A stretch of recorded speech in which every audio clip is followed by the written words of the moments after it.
Good morning, children. Welcome to class 8th. In previous class, we read about the synthetic fibers and plastics, chapter 3. Today, I will teach you chapter 4, materials, metals and non-metals. Materials सभी जानते हैं, पदार्थ, metals and non-metals, धातु और अधातु. You are familiar with a number of material like iron, aluminium, copper, etc.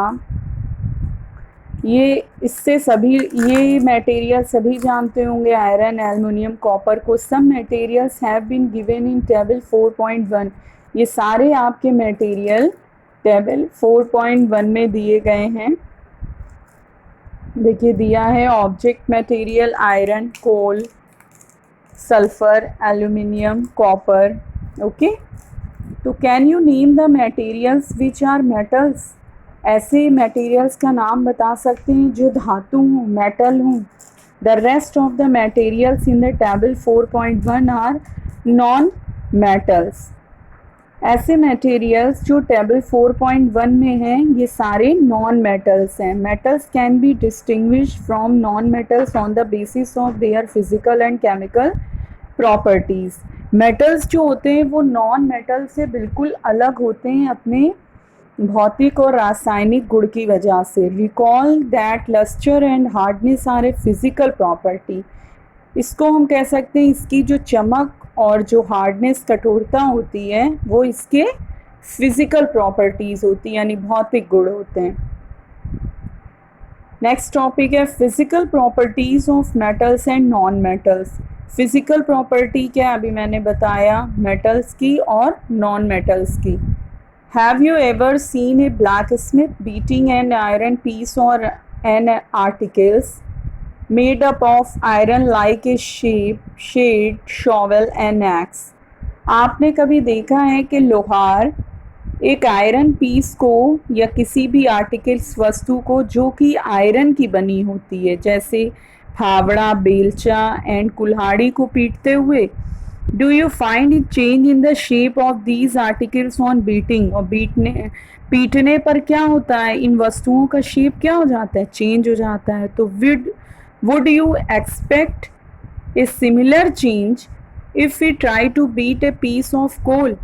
क्या ऐसे ही change हम कोल को पीटने पर भी होता है, क्या वो उसमें भी आई चेंजिंग हो जाती है, उसका भी शेप भी चेंज हो जाता है. Let us find out. चलिए देखते हैं. Take a small iron activity 4.1 हम देखते हैं. Take a small iron nail, एक स्मॉल आयरन कील लेते हैं, एक कोल पीस लेते हैं, piece of thick aluminium wire लेते हैं एंड ए पेंसिल लीड लेते हैं. Beat the iron nail with a hammer. Iron कील को हम हैमर, कुल्हाड़ी से पीटते हैं. But take care that you don't hurt yourself in the process. देखिए केयर के साथ कि आपको कोई हर्ट ना हो. ट्राई टू हिट हार्ड, उसको खूब ज़ोर से पीटते हैं. It hard the aluminium wire also, फिर एल्युमिनियम वायर को भी पीटते हैं. Then repeat the same kind of treatment on the coal piece and pencil lead. फिर इसको भी हम हिट करते हैं, पीटते हैं. Record your observation in table 4.2. फिर 4.2 टेबल में हम ये देखते हैं चारों को पीटने के बाद क्या होता है, आयरन नेल को, कोल पीस को, एल्युमिनियम वायर को एंड पेंसिल लीड को. तो यू सा, तुमने देखा कि the shape of the iron nail and the aluminium wire change on beating. हम देखते हैं कि जो आयरन नेल था यानी आयरन की जो कील थी और जो एल्युमिनियम वायर था उसके शेप में चेंजिंग हो जाती है. If they were beaten harder these could be change into sheets. वो क्या हो जाता है, ज़्यादा पीटने पर वो शीट्स में चेंज हो जाता है. You might be familiar with silver foil use for decorating sweets. हम स्वीट्स को डेकोरेट करने के लिए हम ये जानते हैं कि हम सिल्वर फॉयल लगाते हैं कि नहीं. जो सिल्वर फॉयल आता है, चमकीला जो कागज़ होता है. You must also be familiar with the aluminium foil use for wrapping food. और खाने को भी लपेटने के लिए हम एल्युमिनियम फॉइल को यूज़ करते हैं। The property of metals by which they can be beaten into thin sheet is called malleability। तो मेटल्स की ऐसे गुण यानी धातु के ऐसे गुण जिनको पीटने पर वो एक शीट्स में चेंज हो जाते हो उनको हम कहते हैं malleability।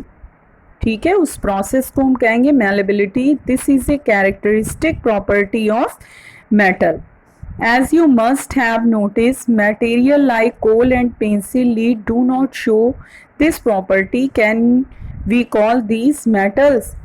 हमने देखा कि एल्युमिनियम वायर जो था और आयरन नेल को पीटने पर इनके शेप में चेंजिंग हो जाती है, लेकिन कोल में और पेंसिल लीड को पीटने पर इनमें कोई चेंजिंग नहीं हो सकती। तो क्या हम इनको मेटल कह सकते हैं?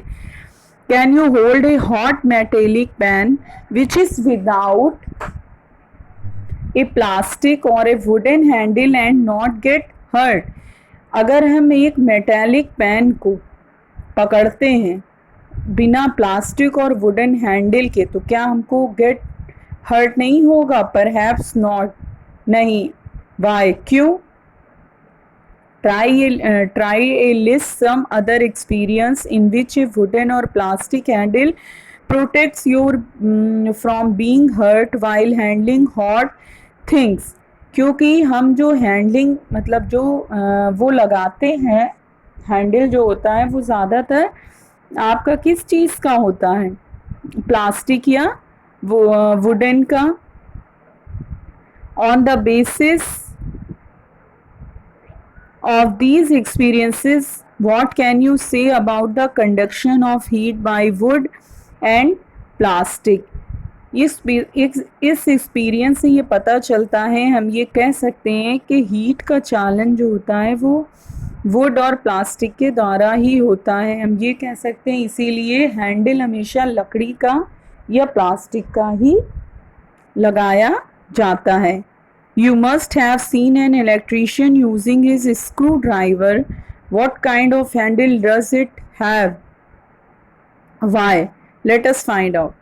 तो हम देखते हैं कि कोई भी इलेक्ट्रीशियन जो स्क्रूड्राइवर लिए होता है तो उसमें हैंडल बना होता है, वो भी प्लास्टिक या वुड का ही होता है। तो क्यों? ये हम आगे देखेंगे। You understand, children? I hope you all understand. We will continue next topic in next video. Okay, thank you, children.